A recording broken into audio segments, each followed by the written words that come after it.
In today's video, I'm going to teach you how to get started with Poketwo Discord bot. If you've ever wanted to bring a Pokemon-style collecting experience into your Discord server, Poketwo is a great place to start. I'll walk you through finding the app inside Discord, adding it to your server, and confirming that everything is set up correctly. Before we begin, make sure you're signed into Discord and that you have permission to manage apps on the server you want to use. Open Discord on desktop or in your browser.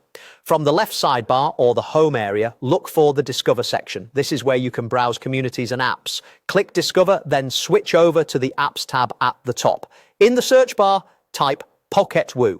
You should see the official Poketwo listing appear. It's usually marked clearly as a verified application. Double-check you're choosing the correct one to avoid impersonators. Click the Poketwo listing to open its page. Here, you'll find the Add App button. Click Add App, then choose Add to Server.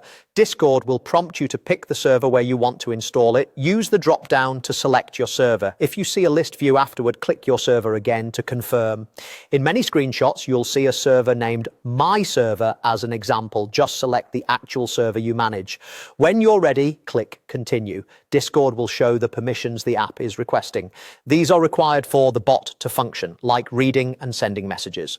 Review them, and if everything looks right, click Authorize. Complete any verification, such as a quick security check, if prompted. After authorization, Discord may highlight the server or show a visual cue to guide you back. Click the highlighted prompt to proceed. Then, once you're in Discord, click your server in the sidebar so you're inside the place where the app was added.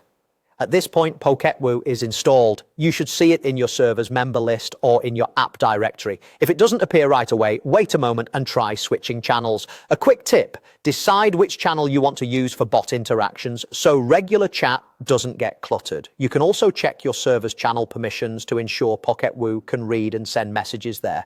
And that's it. You've discovered the app, added it to your server, authorized it, and returned to your server to begin using it. Enjoy exploring what Poketwo brings to your community.